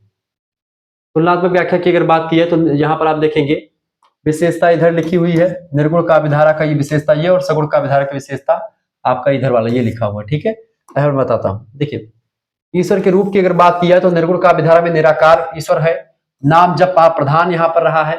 और अगर बात की जाए सगुण भक्ति शाखा में तो साकार ईश्वर रहता है, ईश्वर का एक आकार होता है, ईश्वर का मूर्ति होती है, रूप होता है। अवतार की बात करी गई, इससे भगवान श्री कृष्ण, राम, ये सब विष्णु भगवान के अवतार माने गए। दूसरा अंतर ये है कि भक्ति काल मतलब भक्ति का आधार के हिसाब से देखें तो भक्ति का आधार अगर रहा है, देखिए ज्ञान, योग और रहस्य और प्रेम की बात निर्गुण भक्ति शाखा में की गई है, जबकि लीला गायन, रूप ध्यान और श्रद्धा की बात सगुण भक्ति धारा में करी गई है। अगला है जातिवाद। जातिवाद, रूढ़ियों और जातिवाद का तीव्र विरोध किया है निर्गुण काव्य धारा के लोगों ने, जबकि समन्वय पर बल दिया है सगुण काव्य धारा के लोगों ने, और वर्णाश्रम धर्म को स्वीकार किया है, ब्राह्मण, क्षत्रिय, वैश्य और शूद्र की परंपरा को स्वीकार किया। काव्य भाषा की बात की तो सधुक्कड़ी भाषा और पंचमेल खिचड़ी का प्रयोग आप देखते हैं संत कवियों ने किया है। ठीक है, अवधि सूफी काव्य धारा के लोगों ने अवधि का प्रयोग किया है, और सधुक्कड़ी भाषा, पंचमेल खिचड़ी भाषा का प्रयोग संत कवियों ने किया है। ठीक है, इसमें तुलसीदास जी मतलब कि वो कबीरदास जी शामिल हैं, और ये सूफी कवियों में मलिक मोहम्मद जासी वगैरह है, कुतुबन है, मंजन है, ये सब अवधि भाषा का प्रयोग करते हैं। ठीक है, जबकि आप देखते हैं सगुण भक्त शाखा में तो कृष्ण भक्त शाखा के जितने कवि हैं, कृष्ण भक्त शाखा वाले कवि ब्रज भाषा लिखते हैं, और जो राम भक्त शाखा वाले कवि है वो अवधि भाषा का प्रयोग करते हैं। ठीक है, बात ध्यान रखें। निष्कर्षतः हम कह सकते हैं कि दोनों धाराओं का लक्ष्य एक ही था, ईश्वर के प्रति समर्पण करना। निर्गुण ने जहां सामाजिक शुद्धि पर बल दिया, वही सगुण ने भावात्मक और कलात्मक उत्कृष्टता को बढ़ाया। दोनों का परम आवश्यक है, दोनों का होना, और दोनों ही अपने अपनी जगह पर बड़े सटीक हैं। आगे देखते हैं, अगला प्रश्न आपके स्क्रीन पर आ चुका, फटाफट से आप देखने का प्रयास करेंगे। रीतिकाल की प्रमुख प्रवृत्तियां यानी विशेषताओं का उल्लेख करते हुए इस काल के नामकरण की सार्थकता सिद्ध कीजिए। देखिए, रीतिकाल संवत 1700 से लेकर के संवत 1900 का समयकाल है, 200 वर्षों का समयकाल रहा है। इसमें रीति पद्धति यानी शैली पर विशेष बल दिया गया, इसलिए इसको रीतिकाल का नाम दिया गया। रीतिकाल की प्रमुख प्रवृत्तियों की बात की जाए तो श्रृंगार रस की प्रधानता रही इसमें। इस काल में श्रृंगार रस को आध्यात्मिक महत्व दिया गया। नायक नायिका भेद, नक्सिक वर्णन और सौंदर्य का खुला चित्रण यहाँ पर किया गया है। स्त्रियों के रूप लावण्य का, इनके रूप का, इनके शारीरिक सुंदरता का वर्णन खूब किया गया है। रीति निरूपण किया गया है, यानी कि इस कालखंड में आप देखते हैं, रीति काल में आप देखते हैं कवियों ने संस्कृत के काव्य शास्त्र, खास करके रस, छंद, अलंकार और नायिका भेद, इनको हिंदी में सरल भाषा में प्रस्तुत करने का काम किया, और इसीलिए लक्षण ग्रंथ लिखने पड़े, जैसे कि केशवदास की कविप्रिया रचना है, रामचंद्रिका रचना है, ये सब जो है लक्षण ग्रंथ है। आश्रयदाताओं की प्रशंसा खूब की गई है। अधिकांश कवि राजाओं और सामंतों के आश्रय में रहते थे, इसलिए वो राजा महाराजाओं की प्रशंसा खुल करके किया करते थे। आश्रयदाताओं की प्रशंसा, उनके शौर्य और वैभव का अतिशयोक्तिपूर्ण वर्णन भी आपको यहाँ पर देखने को मिलेगा। इसके अलावा अगर देखेंगे, कला पक्ष की प्रधानता भी आपको यहाँ पर दिखेगी। कवि चमत्कार यानी जो है अलंकारों का खूब बढ़ा चढ़ा करके प्रयोग करते हैं। कवि चमत्कार, प्रदर्शन, अलंकृत शैली पर अधिक ध्यान देते थे, जिससे कविता का भाव पक्ष जो है कमजोर हो गया, और केवल कलात्मक पक्ष ही जो है महत्वपूर्ण माना गया। यानी कि यहाँ पर कलात्मक पक्ष ज्यादा प्रबल है और भावात्मक पक्ष उतना प्रबल नहीं था। नामकरण की सार्थकता की अगर बात की जाए तो रीतिकाल यानी शुक्ल जी की बात की तो यह नाम सर्वाधिक मान्य है, क्योंकि इस काल की एक बड़ी प्रवृत्ति काव्य रीतियों यानी नियमों का अनुसरण करना या लक्षण ग्रंथों का निर्माण करना था, तो इसीलिए इसको रीतिकाल कहा गया, शुक्ल जी कहते हैं। दूसरा, श्रृंगार काल इसको विश्वनाथ प्रसाद मिश्रा जी ने कहा, इसलिए कहा क्योंकि यह नाम भी सार्थक है, क्योंकि भले ही रीति निरूपण हुआ हो, किंतु उसका अंतिम लक्ष्य श्रृंगार रस की ही अभिव्यक्ति करना था। श्रृंगार रस यहाँ पर प्रधान है, इसलिए इसको श्रृंगार काल कहा। निष्कर्षतः हम कह सकते हैं, यद्यपि श्रृंगार की प्रधानता थी, किंतु चूंकि इस काल की शुरुआत और सबसे प्रमुख साहित्यिक गतिविधि रीति पर केंद्रित थी, इसलिए आचार्य रामचंद्र शुक्ल द्वारा दिया गया नाम रीतिकाल ही सबसे अधिक व्यापक और सबसे अधिक सार्थक प्रतीत होता है। इसलिए रीतिकाल को रीतिकाल ही नाम दिया था, क्योंकि प्रवृत्ति और विषय वस्तु दोनों का को समेटता है रीति, इसलिए रीतिकाल कहना समीचीन प्रतीत होता है। अगला क्वेश्चन आप देखेंगे, चौथा नंबर प्रश्न आ चुका दीर्घोत्तरीय का प्रश्न। द्विवेदी युग हिंदी साहित्य में सुधार काल के रूप में जाना जाता है, इस कथन की समीक्षा करते हुए द्विवेदी युग के महत्व को स्पष्ट कीजिए। देखिए, द्विवेदी युग की बात की है तो सन 1900 ईस्वी से लेकर के 1918 ईस्वी तक का जो समय काल है वो द्विवेदी युग के नाम से जाना जाता है। आचार्य महावीर प्रसाद द्विवेदी के नाम पर इसका नाम पड़ा। हिंदी साहित्य के इतिहास में जागरण सुधार काल के नाम से भी इसको जाना जाता है। इस नामकरण का मुख्य श्रेय आचार्य महावीर प्रसाद द्विवेदी और उनके जो है उनके संपादन के में प्रकाशित सरस्वती पत्रिका को जाता है, क्योंकि सरस्वती पत्रिका का संपादन 1903 ईस्वी में महावीर प्रसाद द्विवेदी ने संभाला, और जब से इन्होंने संभाला आप देखते हैं इन्होंने एक प्रकार से बहुत कुछ एक प्रकार से हिंदी साहित्य में बदलने का काम किया। हिंदी साहित्य का परिमार्जन हुआ। हिंदी साहित्य में कोई भी रचना प्रकाशित होने के लिए आती थी अगर इनके पत्रिका में, तो उसको पहले चेक करते थे, उसके बाद प्रकाशित होती थी। सुधार काल होने के कारण योगदान दिया। एक खड़ी बोली का परिष्कार यहाँ पर किया गया। भारतेंदु युग में खड़ी बोली गद्य का आरंभ तो हुआ, पर उसमें शिथिलता थी। द्विवेदी जी ने सरस्वती के माध्यम से, सरस्वती पत्रिका के माध्यम से खड़ी बोली के व्याकरण को शुद्ध किया, वर्तनी और वाक्य विन्यास को एकदम से सरल बनाया और जबरदस्त तरीके से शुद्ध किया। इसमें स्थिरता और मानक रूप प्रदान किया। हिंदी का मानकीकरण जो हुआ वो सरस्वती पत्रिका के द्वारा महावीर प्रसाद द्विवेदी जी के द्वारा ही संभव हो पाया। उन्होंने तमाम प्रकार के निबंध वगैरह लिख करके कविता के बारे में बताया, कविता कैसी होनी चाहिए, कविता में क्या क्या चीजें प्रयोग करनी चाहिए, सब कुछ बताया। काव्य भाषा का परिवर्तन। द्विवेदी जी ने कवियों को ब्रज भाषा छोड़ करके खड़ी बोली में काव्य रचना करने की प्रेरणा दी, मोटिवेशन दिया। फलस्वरूप मैथिली गुप्त जैसे कवियों ने खड़ी बोली को पहली बार कविता के सिंहासन पर प्रतिष्ठित किया और कविता खड़ी बोली में लिखी जाने लगी। चूंकि भारतेंदु युग तक अभी तक कविता ब्रज भाषा में लिखी जा रही थी, लेकिन द्विवेदी युग जैसे आया, द्विवेदी जी के कहने के बाद में उसी कविता को खड़ी बोली में कहना शुरू किया गया लोगों के द्वारा। आगे देखते हैं विषय वस्तु का विस्तार। कविता को श्रृंगारिकता के संकुचित घेरे से निकाल करके राष्ट्रीयता, समाज सुधार, कृषक जीवन, इतिहास आदि विषयों से जोड़ा गया। उदाहरण के रूप में जैसे भारत भारती नाम का जो महाकाव्य है, ये किसने लिखा है? मैथिली गुप्त जी का रचना है। उसमें बहुत सारी बातें इसमें बताई गई। ठीक है, अगली बात है गद्य विधाओं का विकास हुआ। इस युग में निबंध, कहानी, आलोचना, इन सभी विधाओं में व्यवस्थित लेखन शुरू हुआ, जिसमें हिंदी गद्य को वास्तविक प्रौढ़ता मिलती है और इस तरीके से हिंदी गद्य भी एकदम से जबरदस्त तरीके से आता है। महत्व की बात की जाए तो द्विवेदी युग ने हिंदी को एक परिष्कृत, सक्षम और मानक भाषा प्रदान की, जिसने आगे चल करके छायावाद जैसी महान काव्यधारा के लिए एक मजबूत नींव तैयार करी। और आप देखते हैं द्विवेदी युग में भाषा का शुद्धिकरण खूब हुआ और यह युग हिंदी साहित्य की दिशा बदलने वाला सिद्ध हुआ। ठीक है, अगला क्वेश्चन आ चुका है और लास्ट प्रश्न इस वीडियो का। छायावाद क्या है, उसकी परिभाषा देते हुए उसके 4 प्रमुख स्तंभों के साहित्यिक योगदान का संक्षिप्त परिचय दीजिए। छायावाद की बात की जाए तो सन 1918 से लेकर के 1936 का समयकाल छायावाद के नाम से जाना जाता है। आधुनिक हिंदी कविता की वह धारा है जो द्विवेदी युग की नैतिकता और इतिवृत्तात्मकता की प्रतिक्रिया स्वरूप उपजी थी। इतिवृत्तात्मकता होती है कि किसी भी चीज को खूब बढ़ा चढ़ा करके बोलने को इतिवृत्तात्मकता कहते हैं। द्विवेदी युग में किसी भी चीज को खूब बढ़ा चढ़ा करके बताया जा रहा था, इसी को कम किया, यानी कि छायावाद स्थूल के प्रति सूक्ष्म का विद्रोह, मतलब सूक्ष्म के प्रति स्थूल के प्रति सूक्ष्म का विद्रोह था छायावाद। डॉक्टर नगेंद्र नाम के विद्वान ने इस बात को कहा था। छायावाद की परिभाषा देखिए। भावात्मक स्वरूप, यह आत्मा और परमात्मा के बीच के गूढ़ प्रेम, रहस्य भावना और प्रकृति के सूक्ष्म सौंदर्य का चित्रण करता है छायावाद। प्रमुख परिभाषाओं की बात की तो डॉक्टर नगेंद्र कहते हैं कि छायावाद स्थूल के प्रति सूक्ष्म का विद्रोह है। बिल्कुल सही बात कहते हैं। जयशंकर प्रसाद कहते हैं कि जब वेदना के आधार पर स्वच्छंद भावों की अभिव्यक्ति होने लगी, तब हिंदी में उसे छायावाद के नाम से अभिहित किया गया, यानी बताया गया। 4 प्रमुख स्तंभों की बात की जाए तो जैसे जयशंकर प्रसाद का क्या योगदान रहा, देखिए योगदान। छायावाद के प्रवर्तक माने जाते हैं जयशंकर प्रसाद। इन्होंने दार्शनिकता, प्रेम और सौंदर्य के चित्रण से काव्य को एक नया आयाम दिया। प्रमुख रचनाओं में इसे कामायनी नाम का महाकाव्य लिखा, आंसू जैसे विरह काव्य की रचना भी जयशंकर प्रसाद के द्वारा करी गई। ये सब रचनाएं किसकी हैं? जयशंकर प्रसाद की ही हैं।